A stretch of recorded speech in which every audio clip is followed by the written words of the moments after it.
নমস্কার বন্ধুরা, রিমিস কিচেনে আরও একটি পর্বে তোমাদের সবাইকে স্বাগত জানাই। তাল দিয়ে তো অনেক রকমের রেসিপি বানিয়ে খেয়েছো, তালের বড়া, মালপোয়া, কিন্তু আমি বলবো একবার তালের পাকন পিঠা বানিয়ে দেখো। একবার খেলে মন ভরবে না, বারবার বানাতে ইচ্ছে করবে। পাকা তালের এই পাকন পিঠা যেমন নরম তেমন রসে ভরা, আর তৈরি করাও খুব সহজ। তাই বন্ধুরা, ভিডিওটা স্কিপ না করে পুরো ভিডিওটা দেখার অনুরোধ রইল। আশা করব তোমাদের এই ভিডিওটা খুবই ভালো লাগবে। তো চলো দেখে নিই ঝটপট করে রেসিপিটা।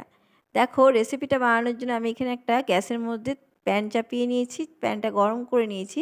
তারপরে দেখো, এখানে আমি নিয়ে নিচ্ছি মেজারিং কাপের 1 কাপ তালের পাল্প। তালের পাল্পটা আমি নিয়ে নিলাম। এরপর আমি একটু নাড়াচাড়া করে নিয়েছি। নাড়াচাড়া করে নিয়ে দেখো, এর মধ্যে দিয়ে দিচ্ছি হাফ কাপ, মেজারিং কাপে হাফ কাপ নারকেল কোড়া। নারকেল কোড়াটা দিলে পাকন পিঠা কিন্তু খুবই খেতে ভালো লাগে। তো দেখো, এবার আমি ভালো করে তালের সাথে নারকেলটাকে মিশিয়ে নিচ্ছি ভালোভাবে। তো তালের সাথে ভালোভাবে আমি নারকেলটাকে মিশিয়ে নিলাম। দেখো, এরপর আমি এখানে দিয়ে দেব সামান্য লবণ, স্বাদ মতন আমি এখানে দিচ্ছি লবণ। লবণটাকেও ভালোভাবে আমি তালের সাথে এবং নারকেলের সাথে ভালোভাবে মিশিয়ে নিচ্ছি। দেখো, মেশানো আমার হয়ে গেছে। এরপর আমি এখানে দেখো হাফ কাপ, মেজারিং কাপে এটা হাফ কাপ, এই হাফ কাপ আমি দিয়ে দিচ্ছি সুজি, মানে 100 গ্রাম মতন এখানে সুজি আছে। তো এই হাফ কাপ সুজি আমি দিয়ে দিলাম। এবার সুজিটা দেওয়ার সময় কিন্তু গ্যাসের আঁচকে একদম লোতে করে দিতে হবে। তারপরে এটাকে নাড়াচাড়া করে ভালোভাবে মিশিয়ে নিতে হবে। মিশিয়ে নিতে নিতে যতক্ষণ না এটা ডোয়ের মতন তৈরি হচ্ছে, ততক্ষণ কিন্তু এটাকে নাড়াচাড়া করে নিতে হবে। দেখো, এটা আস্তে আস্তে শুকিয়ে আসছে, দেখতেই পাচ্ছ। যখন দেখবে এটা থেকে প্যানটা ছেড়ে দিয়েছে, জানবে যে এটা একটা ডোয়ের মতন তৈরি হয়ে গেছে। ততক্ষণ অবধি কিন্তু এটাকে নাড়াচাড়া করে নিতে হবে। তো দেখো, এটাকে আমি নাড়াচাড়া করে নিয়েছি। এটা দেখতেই পাচ্ছ, প্যানটা ছেড়ে দিয়েছে, মানে ডোয়ের মতন পুরো তৈরি হয়ে গেছে। এরপর আমি আর কিন্তু এটার মধ্যে রাখবো না, এটা আমি নামিয়ে নিচ্ছি। তো দেখো, একটা পাত্রের মধ্যে আমি এটাকে নামিয়ে নিয়েছি, দেখতেই পাচ্ছ। এবার আমি এর মধ্যে দিয়ে দিচ্ছি দেখো হাফ চামচেরও কম বেকিং সোডা, মানে খাবার সোডা যেটা। আর এখানে নিয়ে নিচ্ছি 2 চামচ মতন ময়দা। তো দেখো, এবার ময়দাটা দিয়ে তারপরে আমি ভালোভাবে এবার মেখে নেব। মাখার সময় অবশ্যই কিন্তু একটু হালকা গরম থাকতে হবে, তাহলে কিন্তু মাখতে সুবিধা হবে। তো দেখো, আমি সমস্তটা দিয়ে এটাকে মেখে নিচ্ছি। মাখাটা কিন্তু ভালোভাবে করে নিতে হবে, তবেই কিন্তু পাকন পিঠাগুলো নরম তুলতুলে হবে। দেখো, আমি মেখে নিচ্ছি খুব ভালোভাবে, যেমন আমরা ময়দা আটা মাখি সেরকমভাবে কিন্তু একটু মেখে নিতে হবে। তো দেখো, এটা আমার মাখা হয়ে গেছে, দেখতেই পাচ্ছ। এরপর আমি এখান থেকে কিছু লেচি কেটে নেব। লেচি কেটে আমি পিঠাগুলো তৈরি করব। তার জন্য আমি হাতে একটু তেল নিয়ে নিলাম, তাহলে করতে সুবিধা হবে। তাই জন্য হাতে একটু তেল নিয়ে নিয়েছি। এরপর আমি লেচিগুলোকে কেটে নেব। তোমরা যেমন সাইজ করতে চাইবে সেই অনুযায়ী করতে পারো। আমি ঠিক এই রকম সাইজে কিন্তু করে নিচ্ছি। তোমরা চাইলে একটু ছোট বা বড় করে নিতে পারো, কোনো অসুবিধা নেই। তো দেখো, প্রত্যেকটা লেচি আমি কেটে নিচ্ছি। বন্ধুরা, এই পাকন পিঠেগুলো কিন্তু দারুণ খেতে হয়। তোমরা একবার হলেও এই পাকা তালের সিজনে একবার বানিয়ে দেখো। তালের বড়া বা মালপোয়ার থেকেও কিন্তু এই পাকন পিঠা খেতে অসাধারণ লাগবে। একবার খেলেই বারবার খেতে ইচ্ছে করবে, বানাতে ইচ্ছে করবে, আর খুবই সহজ বানানো। তো দেখো, আমি লইগুলোকে কেটে নিয়েছি, লেচিগুলোকে। তো এরপর আমি এখান থেকে একটা লেচি নিয়ে হাতের মধ্যে নিয়ে দেখো এরকম করে পাক দিয়ে দুটো হাতের সাহায্যে গোল করে নিচ্ছি।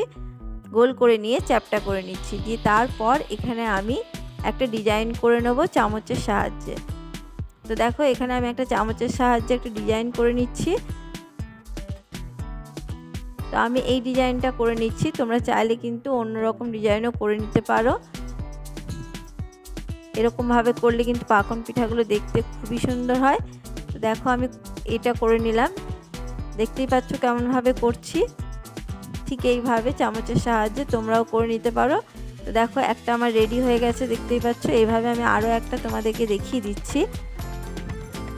দেখো, দুটো হাতের সাহায্যে এরকম করে গোল করে নিয়ে তারপরে হাতে চাপ দিয়ে চ্যাপটা করে নেবে। তারপরে দেখো, এটার মধ্যে একটা চামচের সাহায্যে ডিজাইন তৈরি করে নিচ্ছি। দেখো কত সুন্দর লাগছে, দেখে বুঝতেই পারছো। তো এটাও আমার রেডি হয়ে গেছে, দেখতে পাচ্ছ। তো এইভাবে কিন্তু আমি প্রত্যেকটা পাকন পিঠাকে তৈরি করে নেব, দিয়ে তোমাদেরকে আমি দেখাচ্ছি। তো দেখো এটাও আমার রেডি হয়ে গেছে। তো চলো আমি এইভাবে সবগুলোকে বানিয়ে নিয়ে তোমাদেরকে আমি দেখাচ্ছি। আমার সবগুলো পাকন পিঠা রেডি হয়ে গেছে। দেখতে কতটা সুন্দর হয়েছে দেখে বুঝতেই পারছো, দেখতে কিন্তু খুবই সুন্দর লাগছে। তো চলো এইদিকে আমি কড়াই চাপিয়ে দিয়েছি, কড়াইয়ের মধ্যে তেলও দিয়ে দিয়েছি, তেলটা গরম করে নিয়েছি। তেলটা গরম হয়ে গেলে আমি এবার পিঠাগুলোকে ছেড়ে দিচ্ছি। তো একে একে আস্তে আস্তে আমি এখানে সবগুলো পিঠে একসঙ্গে দেবো না, আমি 4টে পিঠা কিন্তু এখানে দিয়ে দিচ্ছি যাতে ভালোভাবে তৈরি করা যায়। দেখো আমি 4টে পিঠা দিয়ে দিলাম। প্রথম দিকে হাত দিলে চলবে না, তারপরে কিছুক্ষণ পরে এটাতে হাত দিয়ে নাড়াচাড়া করে উল্টে পাল্টে করে নিতে হবে। দেখো হালকা কালার ধরে নিয়েছে দেখতেই পাচ্ছ। এরপর আমি উল্টে দেব, একটা পাশ হয়ে গেলে আর একটা পাশ আমি উল্টে দেব। একটা দিক আমার হয়ে গেছে, তো এটাকে আমি উল্টে আর একটা দিক করে দিচ্ছি। দেখো এইভাবে উল্টে পাল্টে পাকন পিঠাগুলোকে ভেজে নেব। খুব বেশি কড়া করে কিন্তু ভাজবে না, আর প্রথম দিকে একটু মিডিয়ামে রেখে দিয়ে তারপরে একটু হাই করে দেবে আঁচটাকে। তো দেখো আমি এটাকে নাড়াচাড়া করে লাল লাল করে ভেজে নিচ্ছি। খুব বেশি লাল করবে না, তাহলে কিন্তু রস ঢুকতে যাবে না। কড়া করে ভাজলে রসটা ঢুকবে না ভেতরে। দেখো এরকমভাবে আমি সমস্ত পাকন পিঠাগুলোকে ভেজে নিচ্ছি। দেখতেই পাচ্ছ কালার ধরে গেছে, এটা এইভাবে তুলে নিচ্ছি আমি। এগুলো আমার হয়ে গেছে, প্রথম ব্যাচের পাকন পিঠাগুলো আমার হয়ে গেছে।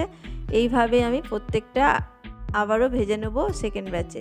তো দেখো আমি এগুলোকে তুলে নিলাম, আবারও আমি দিয়ে দিচ্ছি একইভাবে।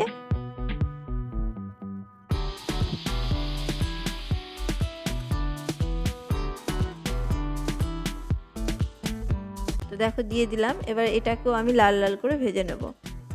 বন্ধুরা আমার ভিডিওটা যদি ভালো লাগে অবশ্যই একটা লাইক করে দিও এবং আমাকে সাবস্ক্রাইব করে দিয়ে আমার পাশেই থেকো।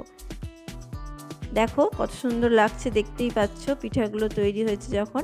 তো এগুলো রসে দেওয়ার পরে আরও ফুলে যাবে। দেখো এবার রসটা তৈরি করার জন্য আমি এখানে কড়াই নিয়ে নিয়েছি।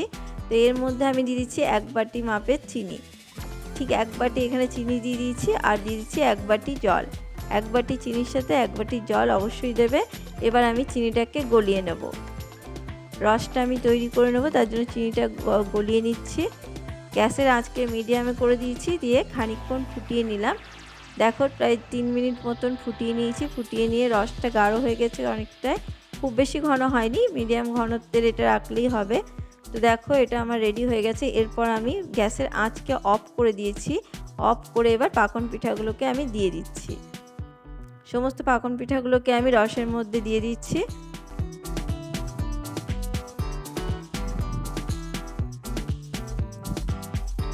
তো দেখো আমি সমস্ত পাকন পিঠাগুলোকে দিয়ে দিলাম। এবার আমি উল্টে পাল্টে একটু উল্টিয়ে দেবো যাতে সমস্ততে রসটা ঢুকতে পারে।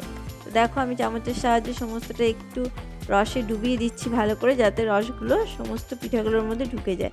তো এরপর আমি চাপা দিয়ে এটাকে আধ ঘন্টার জন্য রেখে দেবো। তোমাদেরকে আমি আধ ঘন্টা পর দেখাবো। তো দেখো আধ ঘন্টা বা 30 মিনিট পর আমি ফিরে এলাম। দেখো কতটা ফুলে উঠেছে দেখতেই পাচ্ছ, আর রসটাও অনেকটাই কমে গেছে, আর এটা ভারীও হয়ে গেছে পিঠাগুলো। যখন ভারী হয়ে যাবে তার মানেই বুঝবে এর ভেতরে কিন্তু রস ঢুকে গেছে। দেখো দেখতে কতটা সুন্দর লাগছে এই পাকন পিঠা, আর খেতেও কিন্তু অসাধারণ হয়, মুখে দিলেই কিন্তু মিলিয়ে যাবে। পাকন পিঠাগুলো এতটাই খেতে সুস্বাদু হয় যে বারবার বানাতে ইচ্ছে করবে। তো চলো এটা আমার পরিবেশন করে নিচ্ছি। তো একটা পাত্রের মধ্যে দেখো সমস্ত পরিবেশন করে তোমাদেরকে দেখাচ্ছি কতটা সুন্দর হয়েছে, দেখতেই পাচ্ছ। সমস্ত পাকন পিঠাগুলো কিন্তু আমি একটা পাত্রের মধ্যে নিয়ে নিলাম। তো তোমাদেরকে আমি কেটেও দেখাবো যে কতটা নরম হয়েছে ভেতরটা, এবং ভেতরটা রসে ভর্তি হয়ে গেছে, পুরো রসে ভরা। তো দেখো কতটা সুন্দর লাগছে দেখে, তোমরা বুঝতেই পারছো। দেখো আমি তোমাদেরকে কেটে দেখাচ্ছি যে কতটা নরম আর কতটা ভেতর পর্যন্ত রস গেছে।